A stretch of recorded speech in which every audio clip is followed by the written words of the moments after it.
Hey, welcome to the One Piece at a Time Distilling Institute with your host, the alchemist of Indiana's Black Forest, Alan Bishop.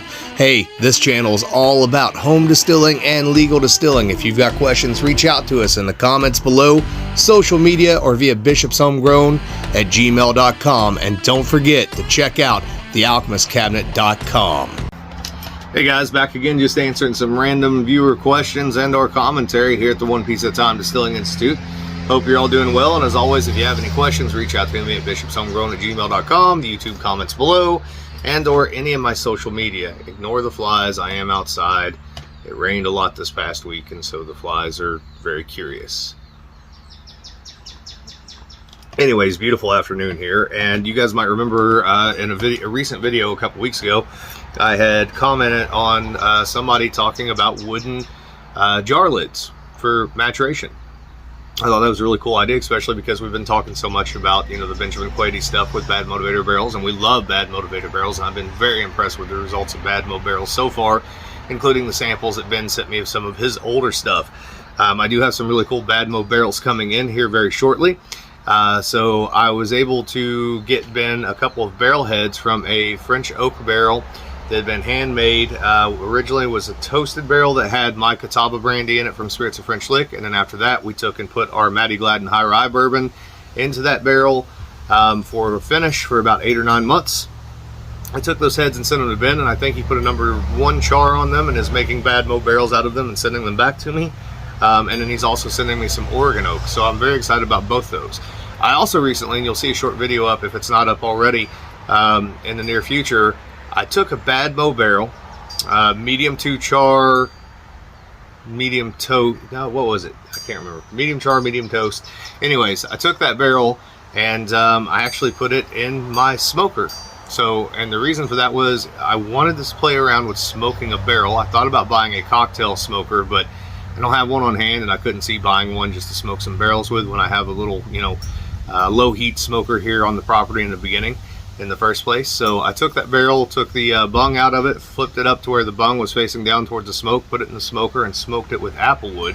And the reason I did that is because a very good friend of mine, Jason Bronner of Buzzard's Roost, if you guys aren't familiar with their whiskeys, bourbons, ryes, etc., definitely give them a try if you see them out there. So he's got a peated, I can't remember if it's a peated bourbon or a peated whiskey, but instead of actually peating the grains, because while he likes smoke, he doesn't like a heavy peat smoke, he smokes the barrels instead, and finds that that's a more controllable level of phenolic going into that product as opposed to actually smoking the grains. So I thought, well, that'd be cool. We'll take a bad mo barrel, we'll put it in the smoker, and we'll smoke it with some applewood. And then we filled that with an agave base that also had some triticale, some millet, some sunflower, some Amanda Palmer corn.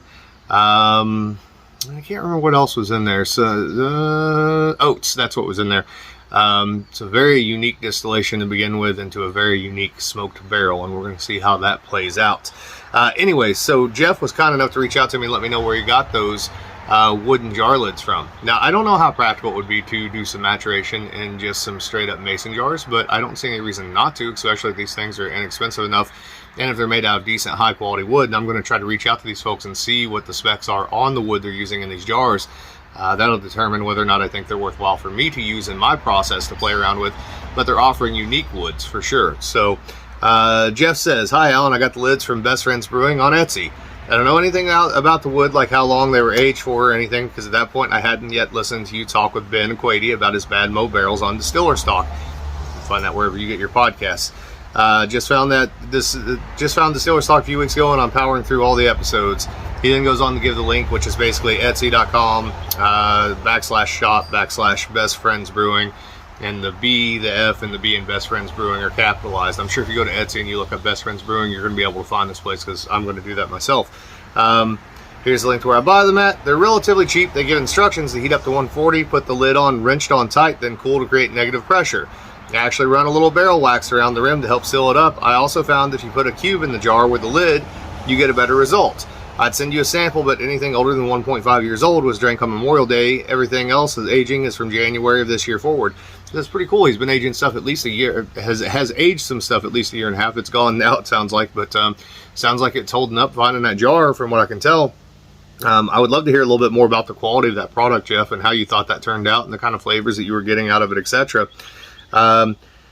You know, again, I think these might be kind of fun to play with if they're decent quality, right? And if they've been properly handled as far as wood goes, and some of these alternative woods, I don't know that they need the seasoning necessarily that oak would need, but that's something I'd be curious to find out for sure. I'm also curious, is there any kind of, Jeff, is there any kind of gasket on those? Or is it just the negative pressure between the actual glass and the barrel holding everything in place? Because that's a pretty cool thing if that's the case. Nonetheless, guys, thought you guys might want to check that out as well. If anybody happens to hear from these folks before I get a chance to talk to them, let me know what you find out about the specs on the wood that they have, what kind of woods they have, etc., and what kind of prices they have, because this could be something cool for a lot of people to play around with in the future, especially while you're waiting on getting a bad barrel, because I know, obviously, we've talked about before, you know, Benjamin gets behind on those because there's so much demand for them. This could be something you can get while you're waiting on a bad barrel to come into you. So, being said, we're going to put that one aside and move on to the next one. So, the next one is, could you talk about the sanitation of distillers' mashes and washes and the importance or lack of in a distiller's ferment? Any baseline temperatures and pHs would be a great addition. Thanks, Nate. Man, that is a huge question, and one that probably would be hard to dive into in a single video or even multiple videos. I might be able to dive into this on the One Piece at a Time Distilling Institute Sacred and Profane podcast on Spotify, and I've touched on some of these things on there already, like the difference between souring your yeast starter with hops and souring your yeast starter with dairy cultures back in the day here in southern Indiana. Suffice it to say that a lot of it's going to depend on what product you're making, right? Because you're going to treat a brandy different than you're going to treat a whiskey. You're going to treat a whiskey different than you're going to treat a rum. You're going to treat a rum different than you're going to treat an agave. All those things come into play. What I will say is I think that a lot of home distillers and a lot of craft distillers sometimes take sanitation way too far. And I'm not saying, you know, don't clean your equipment. I'm not saying don't sanitize your equipment. What I'm saying is I think sometimes people get in their mind that, you know, well, we're making beer or wine is what we're making. You're not. And old school, traditional double pot still distillation was never anywhere near as clean as beer or winemaking, because it, A, didn't have to be, and B, it tends to be that the cleaner that those fermentations are, in my honest opinion, a lot of times the less character that they can have. If you're going for a heavy-bodied double pot distilled spirit, you might want a little funkiness in it. You might want a little grunginess in it, and that can come from, you know, pitch a commercial yeast and then do an open fermentation and get some wild yeast going in there as well. Can come from a little bit of lactobacillus out in the air. Can come from co-pitched lactobacillus.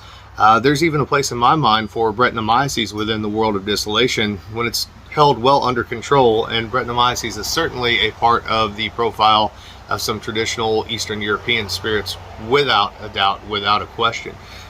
So what I would say is this is a subject that you're going to have to do a lot of reading on and a lot of thinking on, decide what's right for you and what's not right for you. I will tell you that, you know, most of the classic bourbons before the modern age, and let's say it's really the modern age, let's say most of the classic bourbons up until about the 1990s, really, when they start chilling things down and maybe paying a little closer attention or having a better ability to control temperature, etc. Bearing in mind that almost all these bourbons were open top fermented, they almost all had a little bit of funk in them, right? And there's a reason why those old dusty bottles are considered more valuable and more tasty than the current bottles. And it's not only exogenous enzymes that's causing that, it's also some of this microflora and some of the biota of the particular distilleries. The fingerprint of the distillery really is the microbiota in the distillery, right? Everybody thinks of a distillery as a factory, and it is to some degree. It's a manufactory of spirits, but it's more than the equipment. It's, say it this way, the actual value of a distillery is more than some of the distiller, the equipment, the grains, the selected yeast, and the selected methodology. There are other things there in the distillery that have just as much to do with the character of a distillery as what those things do, right? And they tend to be the things that float around in the air, and some of the sanitation practices, and whether or not you're using any other cultures other than just yeast when you're making a particular product. So bear that in mind.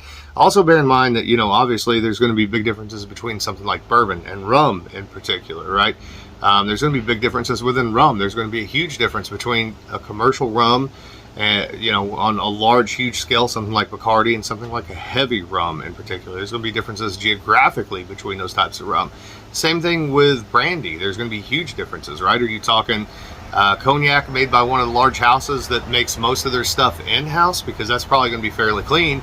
Are you talking about cognac that's made and blended by one of the large houses that buys in a lot of their product from small-scale producers and farmers? Same thing with Armagnac and Calvados, and the amount of dirtiness that goes into those mashes. With whiskey, I will say this on pH. You know, typically the starting pH somewhere between 5.2 and 5.5 is really ideal. Typically, if you're not sour mashing, you're going to finish out maybe somewhere around 5.0, maybe even down into the 4s. With what I do, because I tend to pitch malolactic a lot of times alongside my yeast, and what happens is that yeast kicks off, gets 3/4 of the way through fermentation before that malolactic ever kicks in and starts to bring some of that earthiness to the forefront in the malolactic. Some of those pHs will drop at finishing down into the low 3s, 3.2, 3.3. They'll still finish out. They'll still go 1.000, but they'll be down very low pH. Very acidic, obviously. So I hope that kind of answers your question. I know it's not a perfect answer, but that's such a deep subject that I'm going to keep this piece of paper laying around to remind me that as I go through the One Piece at a Time Sacred and Profane podcast, I'm going to do a series on this, I think. Guys, please check out that podcast, by the way. I was originally going to do that as sort of a paid subscriber sort of podcast, but I think I've talked myself down out of that now. I think we might just put up like a tip jar or something like that. But I'd really appreciate if you guys would go check it out. There's a cool series going on now about natural fermentation, natural distillation here in southern Indiana from 1807 forward that I think you might enjoy. And there's 3 or 4 episodes already up. There's more coming. I don't usually get one up a week right now, but I will in time. Here, especially here after the 4th of July, I'll probably have a little bit more time to work on it. Maybe even do 2 a week sometimes. But I have several recorded. I just have to get them up. But as always, guys, I love y'all. Have a great one.